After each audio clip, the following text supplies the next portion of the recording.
What's up guys, it's Chris Majestic, and once again I had the opportunity to go to CES last week. I haven't been to CES since 2020 and it was great to see how much has changed over the past 5 years, and this year I had an absolute blast. I'd definitely say that TCL's event at Allegiant Stadium featuring Lil Jon was definitely a highlight, and I had a chance to meet and party with a few other tech YouTubers. There was lots of cool stuff at the show this year, and even though I had to leave early and I didn't get to see everything, I got to see a bunch of huge TVs, a few new projectors, and lots of cool new tech. Now, big TVs aren't really a new thing at CES if we've seen huge displays for several years now, but the difference now is that there are so many of them and they're getting brighter, they have even better image quality, and most importantly, they're becoming more affordable. And one TV that really stood out to me was Hisense's new 116-inch TV, which is not only the largest consumer-grade TV I've seen, but it's also the world's first RGB Mini LED TV. This means it uses RGB backlights, which is a brand new technology that's supposed to be significantly more efficient, super bright with a claim of 10,000 nits, and highly color accurate with wide viewing angles. And Samsung also showcased an RGB Micro LED, which was similar to the Hisense and looked just as good. And if 116 inches isn't big enough, Hisense also showed off their new 136 and 163 inch Micro LED panels. Micro LED has been around for several years now, and if you're not familiar with it, it allows you to connect multiple small panels together to make one large display. I can definitely see how Micro LED can eventually replace projectors at some point in the future, but the big downsides to Micro LED at this point is that it still requires professional installation. They also put out a lot of heat, and they're still eye-wateringly expensive, but it looks like they're trying to eventually bring down the cost a bit and make it easier to install. Now, most of the brands don't really have any pricing info for their consumer-grade Micro LEDs yet, but considering Samsung sells last year's 114-inch Micro LED for a whopping $150,000,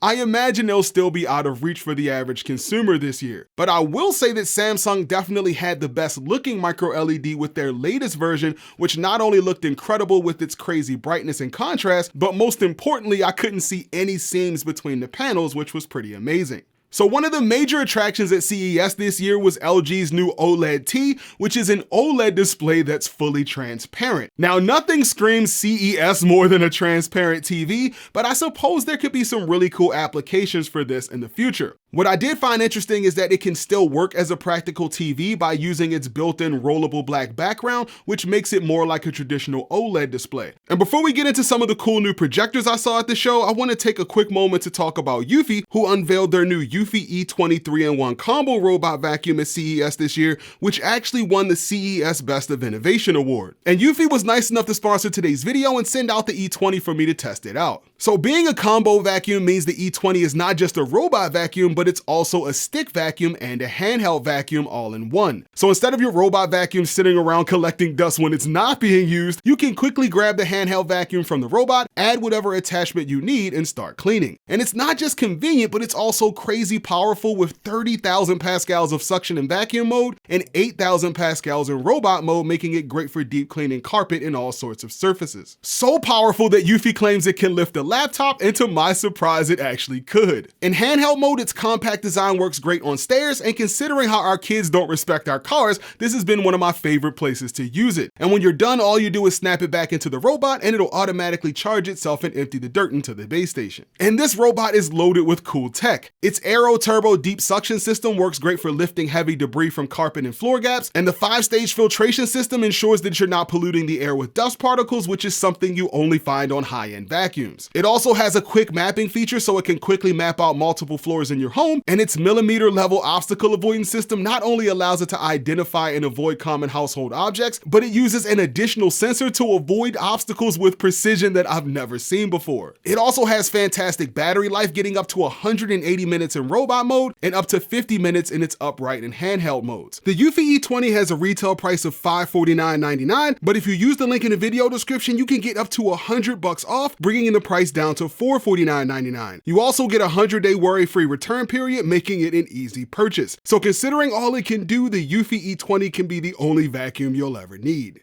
And it wasn't just about TVs at CES this year. There were a few new projectors at the show as well, and I had the opportunity to see Hisense's new L9Q Ultra Short Throw projector. The L9Q will be Hisense's latest flagship laser TV, which claims to produce an insane 5,000 lumens. It has a 5,000:1 contrast ratio, and it'll support screen sizes up to 150 inches. Hisense also showed off their new roll-up display, which had a really nice cabinet with a retractable screen, as well as a retractable compartment for the projector. And even though I'd say Samsung's booth put a big emphasis on smart home tech this year, one thing that did catch my eye was the new Samsung Premier 8K, which was unveiled last year. The Premier 8K not only claims to produce an 8K image, but it produces up to 4,500 ISO lumens of brightness, and I look forward to getting my hands on one at some point for some testing. And I was surprised to see that LG had quite a few lifestyle projectors on display in their booth this year, showing off the new Cinebeam S, which is a new compact 4K ultra short throw.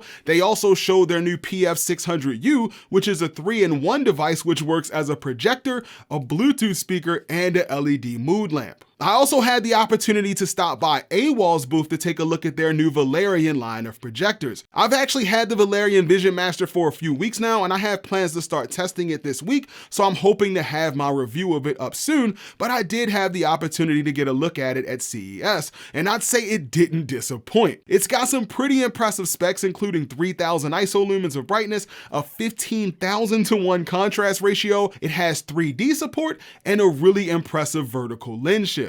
Another really cool piece of tech I saw at the show was a product from Fasetto called the Audio CU. The Audio CU is a sound over power line solution which uses the existing electrical wiring in your house to send lossless audio to your speakers. Now, I've never heard of this before, and apparently it's not the first time that a company has tried this, but Fasetto claims to have perfected it with no interference or latency issues. I think this would be great for people who want surround speakers and are looking for an easy way to send sound to the speakers without running speaker wires around the room. Another interesting thing I saw at the show this year was an electric salt spoon, which is a pretty interesting concept. So the Kirin electric salt spoon is a battery-powered spoon which you use to eat, and it tricks your tongue into thinking the food is saltier than it really is, which can drastically cut down on your salt intake. Now, I didn't get a chance to actually taste this for myself, but it supposedly works and will probably be great for someone who likes a lot of salt in their foods but needs less salt in their diet. So even though I spent very little time at the show this year, I saw quite a few things, but again, I had an absolute blast this year, and I want to thank my camera guy Kevin for following me around for a few days, and of course for partying with me. I'm definitely planning to go next year, and hopefully I won't have to leave early next time. And if you're interested in some of the other stuff I saw at the show, be sure to check the channel and make sure you subscribe, because I actually posted a couple of YouTube shorts of some of the cool stuff I saw at the show. But hopefully you found this video helpful, guys. If you did, go ahead and make sure you mash that like button for me.